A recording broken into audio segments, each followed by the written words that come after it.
everyone, TPS Miner here. Welcome back to the TPS Miner channel. Today we are moving our test bench out into the garage. If you recall, on Friday we had our 240 volt 30 amp circuit installed out here in the garage, and we're going to go ahead and move the first piece of our mining operation out here. So while we're doing that, we're going to go ahead and replace this 600 watt white power supply with the 700 watt bronze that we had downstairs on the 1060 rig. I went ahead and replaced that 700 watt bronze with a 1000 watt gold EVGA power supply I picked up on Amazon for 150 bucks. So it was a new release, not a whole lot of reviews. So we'll give this a shot, see how it works out.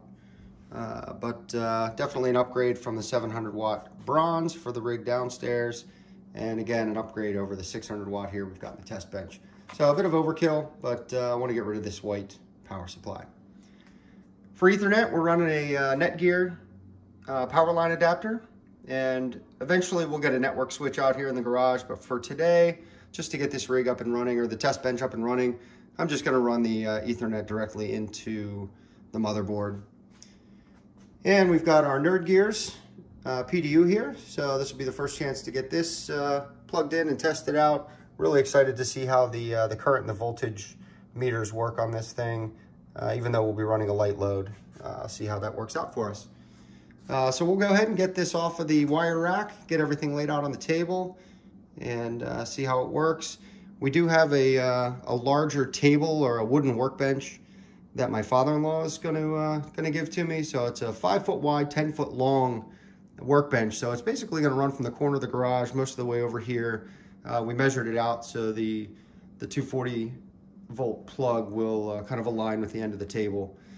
So this is a temporary setup, but it's just been killing me not to have something running out here and get out here and play. So we're going to go ahead and make all of these changes off camera, and we'll be right back.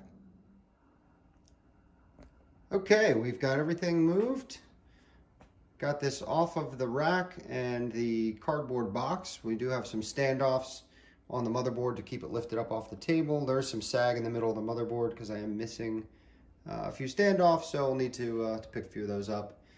But it is up off the table, and we are now connected up to the 700 watt bronze EVGA power supply and connected up to our Nerd Gears PDU. This is beautiful. 243.7 volts, 0.1 amps with it powered off. So again, plugged in here. So let's go ahead and fire it up, see what happens. The power switch is on. So let's hit our power button. Fingers crossed.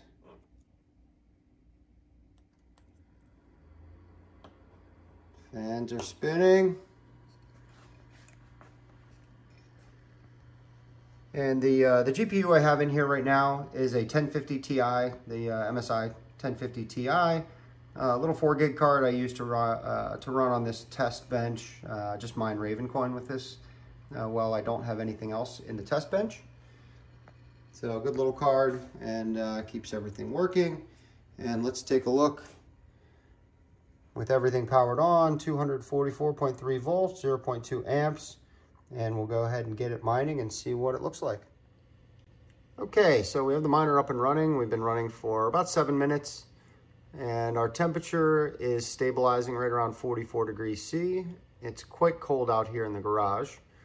We're only getting about 6.1 mega hash on this 1050 Ti, but that's pretty standard. I usually can't get much higher than that. This card definitely did not win Silicon Lottery. I can only, if you look here in Afterburner, I run at an 85% power limit, 100 on the core clock, plus 150 on the memory clock, the fan speed down all the way to 50. If I increase the core clock or the memory clock anything above these settings, the card will crash. So again, this is about the best we can do, but considering it was a card I just had laying around, not too bad. All right, so we'll close Afterburner and see if, yeah, so we're up to 6.18 mega hash. And let's take a look at the power. So over here on the PDU, we're at 246.2 volts and a half an amp. So we're at about 123 watts for our test bench. So not too bad. Again, because we're not drawing a whole lot of power on this 700 watt power supply, we're running very inefficient. So at a higher load, we would probably be more efficient.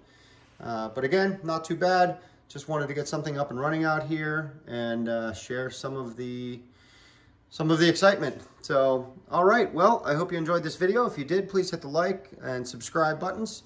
I hope you all have a great rest of your day, and we'll see you again soon.